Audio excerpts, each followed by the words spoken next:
जय श्री भोले श्याम। आप सभी का फिर से स्वागत है कक्षा 12वीं के पार्ट 2 विषय व्यावसायिक अध्ययन।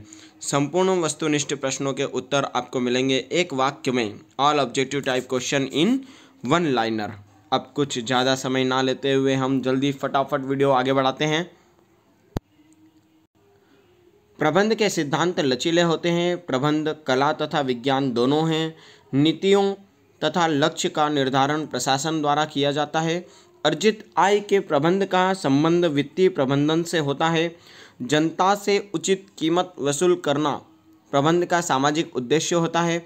शीर्ष स्तरीय प्रबंध का संबंध प्रबंध संचालक से होता है। नियंत्रित परिणाम से कार्य से और प्रयास से संबंधित होता है।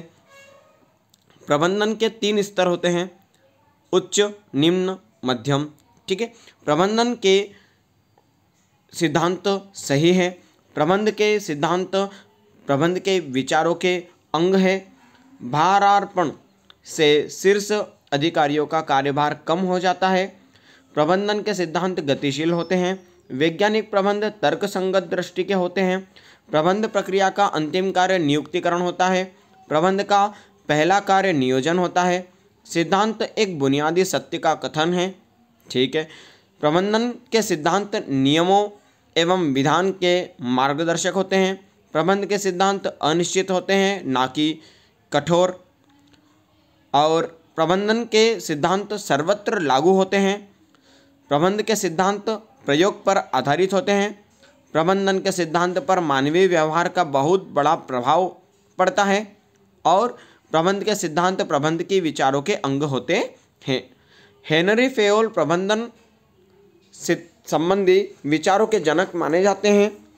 संगठन के उच्च पदों से निम्न पदों तक फैली हुई अधिकारियों की श्रृंखला सोपान श्रृंखला कहलाती है। टीम भावना की दशाएं, प्रत्येक व्यक्ति दूसरे व्यक्ति की सहायता के लिए आगे आता है। ठीक है। वैज्ञानिक प्रबंध एक तर्कसंगत दृष्टिकोण है। कर्मचारियों तथा प्रबंधकों की मानसिकता में परिवर्तन ही मानसिक क्रांति कहलाती है। वैज्ञानिक प्रबंध के जनक F.W. टेलर को कहा जाता है। और फेयोल के अध्ययन, फाइल के अध्ययन नहीं, वो टाइपिंग में मिस्टेक हो चुका है। फेयोल के अध्ययन का केंद्र बिंदु उच्च प्रशासनिक प्रबंध है। टेलर के अध्ययन का केंद्र बिंदु श्रमिक होता है। हेनरी फेयोल द्वारा प्रबंध के 14 सिद्धांत प्रतिपादित किए गए हैं। श्रमिकों के समूह प्रमुख को ठेकेदार कहा जाता है। बुनियादी प्रकार के सत्य का कथन सिद्धांत कहलाता है। प्रबंध के सिद्धांत के द्वारा प्रबंध की कार्य का मार्गदर्शन किया जाता है। प्रबंध के सिद्धांत कठोर नहीं होते हैं। प्रबंध का सिद्धांत सर्वत्र लागू होते हैं। प्रबंधक के सिद्धांत नीतियों से भिन्न होते हैं। नियम भंग करने का दंड ही परिणाम होता है। प्रबंधन के सिद्धांत का आधार प्रयोग है। सोपान श्रृंखला अधिकार मार्ग का निर्धारण करती है। समान स्थिति में समान व्यवहार की बात समता सिद्धांत में कही गई है। वैज्ञानिक प्रबंध के जनक टेलर को कहा गया है। कार्य मापने की समय अध्ययन तकनीक समय का निर्धारण करती है। फेयोल तथा टेलर दोनों श्रमिक प्रबंध के घातक को सबसे अधिक एवं सक्रिय मानते हैं। प्रबंध के सिद्धांत प्रबंध की कार्य के मार्गदर्शक होते हैं। प्रबंध तकनीक का प्रयोग वांछित परिणाम प्राप्त करने के लिए किया जाता है। प्रबंध के सिद्धांत लचीले होते हैं। फेयोल की पुस्तक जनरल एंड इंडस्ट्रियल मैनेजमेंट सन 1916 में प्रकाशित हुई थी। वैज्ञानिक प्रबंध का आधार वैज्ञानिक विश्लेषण है। अधिकारों को चंद हाथों में दे देने को केंद्रीकरण कहा जाता है।